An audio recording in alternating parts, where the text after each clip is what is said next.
अब किस चिंता में हो पार्थ? हे जनार्दन, क्या मैं केवल एक आत्मा को पितामह कहता हूं? आत्मा तो जन्म नहीं लेता केशव, आत्मा तो जन्म नहीं लेता, किंतु लोग तो जन्म लेते हैं केशव। हाँ, लोग जन्म तो अवश्य लेते हैं पार्थ, किंतु इस तर्क को तनिक आगे बढ़ाओ महाबाहो, तनिक आगे बढ़ाओ। जो जन्म लेगा उसकी मृत्यु तो निश्चित है, तो निश्चित का शोक क्यों? नैनम छिंदन्ति शस्त्राणि नैनम दहति पावकः न चैनम क्लेदयन्त्यापो न शोषयति मारुतः। मृत्यु तो केवल शरीर की होती है, और उसकी मृत्यु के पश्चात भी आत्मा नहीं मरता, क्योंकि शस्त्र उसे काट नहीं सकता, अग्नि उसे जला नहीं सकती, जल उसे गीला नहीं कर सकता और वायु उसे सुखा नहीं सकती। इसलिए मारने या मरने के प्रश्न को लेकर चिंतित होना व्यर्थ है पार्थ, व्यर्थ है। हे केशव, तो फिर मैं ज्ञान योग के ही मार्ग पर क्यों न चलूं? किंतु हे पार्थ, ज्ञान योग भी कर्म के त्यागने का मार्ग नहीं है, क्योंकि कर्म के बिना तो जीवन संभव ही नहीं। और हे पार्थ, अपने नियत कर्म करना कुछ न करने से अच्छा है कि जो अपने इंद्रियों को नियंत्रित रखे, जो उन पर अपनी चेतना का अंकुश लगाकर उन्हें कर्मोन्मुख करे, उन्हें कर्म की दिशा दिखाए, वही श्रेष्ठ है।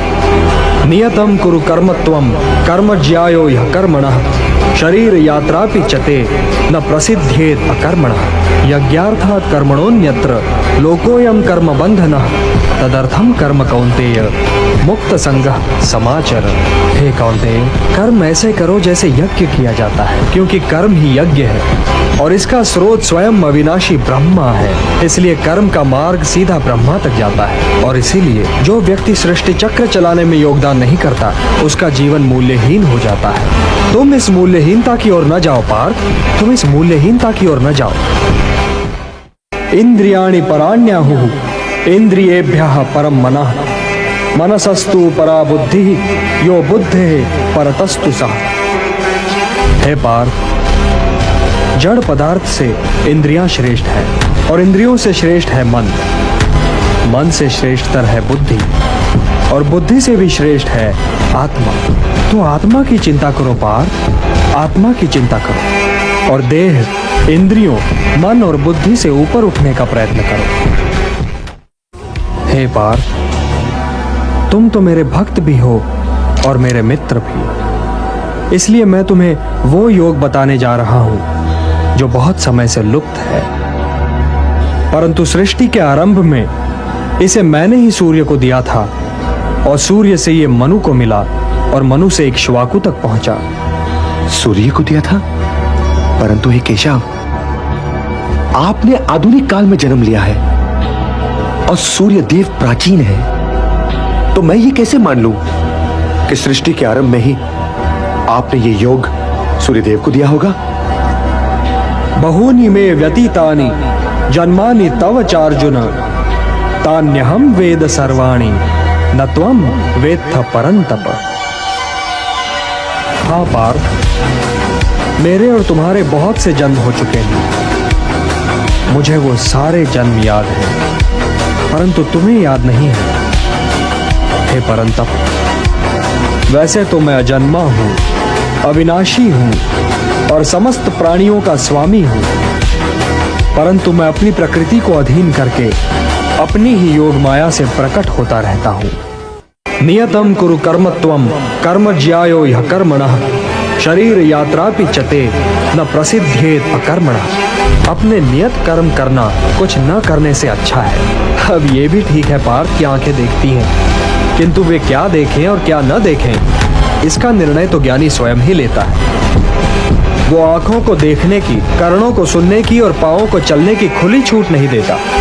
विकल्प के इसी मोड़ पर ज्ञानी और अज्ञानी के अंतर का भेद खुलता है पार्थ। इसलिए कर्म तो आवश्यक है, क्योंकि उसके बिना तो शरीर का निर्वाह संभव ही नहीं। किंतु हे पार्थ, ज्ञानी पुरुष की भांति कर्म करो, ज्ञानी पुरुष की भांति। किंतु योग मार्ग पे चलते चलते मन भटक तो सकता है। भटक क्यों नहीं सकता? अवश्य भटक सकता है। केशव, भटक जाने वाला बादल की भांति छिन्न भिन्न होकर कहीं नष्ट तो नहीं हो जाता केशव? वो चाहे लोक हो चाहे परलोक, कल्याणकारी शुभ कार्य करने वालों की दुर्गति तो हो ही नहीं सकती। हे कुंती पुत्र, मुझ में मन लगाओ, मुझ पर निर्भर होकर योग करो, तुम्हें मेरा संशय रहित पूर्ण ज्ञान मिल जाएगा। हे धनंजय, सबसे बड़ा सत्य तो मैं ही हूँ। मैं ही वो धागा हूँ जिसमें ये सारी प्रकृति मणियों की भांति पिरोई हुई है। हे कौंतेय, जल में रस मैं हूँ, सूर्य और चंद्रमा में प्रकाश मैं हूँ, वेदों में ओमकार मैं हूँ, प्राणियों में जीवन शक्ति मैं हूँ, तपस्वियों का तप मैं हूँ। हे पार्थ, प्रारंभिक बीज मैं हूँ, बुद्धिमानों की बुद्धि मैं, तेजस्वियों का तेज मैं सब में हूँ पार्थ, किंतु सबसे अलग भी हूँ। मैं अविनाशी हूँ, मैं निर्गुण हूँ। हे पार्थ, मैं ही जगत का पिता भी हूँ, माता भी और पोषक हूँ। मैं ही सृजन हूँ और मैं ही विलोपन, मैं ही सबका आधार हूँ पार्थ, मैं ही सब कुछ हूँ, सब कुछ। 9 द्वार वाले इस घर से अब आगे चलो संजय। वासुदेव कह रहे हैं। तो हे पार्थ, ये नश्वर जीवन बहुत ही महत्वपूर्ण है, क्योंकि इसके उपरांत तुम्हारा आत्मा तो अवश्य होगा, किंतु तुम नहीं होगे। तो इस नश्वर जीवन काल को अर्थपूर्ण और समाज के लिए कल्याणकारी बनाओ पार्थ। ज्ञान प्रकाश है, तो इस प्रकाश को प्राप्त करो, और यदि तुमने ऐसा कर लिया तो इन भ्रमों में भटकने से बच जाओगे जिनमें आज भटक रहे हो। मनुष्य के भ्रमित होने का कारण ये है पार्थ कि उसका अज्ञान उसके ज्ञान को ढक देता है, और जब आत्मज्ञान अज्ञान को नष्ट कर देता है तो ज्ञान उस परम तत्व को सूर्य की भांति प्रकाशित कर देता है, और ज्ञानी इस नश्वर जीवन ही में परम सत्य को प्राप्त कर लेते हैं। उन्हें जन्म पर जन्म नहीं लेना पड़ता, वो इसी नश्वर जीवन में मोक्ष को प्राप्त कर लेते हैं। बुद्धि युक्तो जहातीह उभे सुकृत दुष्कृते तस्मात् योगाय युज्यस्व। योगः कर्मसु कौशलम। योग कर्म का कौशल है, मोह का त्याग कर्म का कौशल है, मोह से मुक्त होकर अपने कर्तव्य का पालन करना कर्म का कौशल है, सफलता और असफलता दोनों ही में समान रहना कर्म का कौशल है। वासांसि जीर्णानि यथा विहाय नवानि गृह्णाति नरोपराणि तथा शरीराणि विहाय जीर्णानि अन्यानि संयाति नवानि देहि। हे पार्थ, विनाश तो आत्मा को छू ही नहीं सकता, तो फिर शोक कैसा, और किसके विनाश का? क्या वस्त्र के विनाश का? किंतु वस्त्र तो अमर नहीं होता, वो तो त्यागे जाने के लिए ही होता है, और आत्मा मरता नहीं, कभी नहीं मरता। किंतु वे जो सामने खड़े हैं, वे इस युद्ध के पश्चात सबके सब होंगे ना केशव? सबके सब होंगे ना? ये होना और ना होना क्या है पार्थ? क्योंकि वो समय तो कभी था ही नहीं जब मैं नहीं था, या तुम नहीं थे, या ये सारे लोग नहीं थे।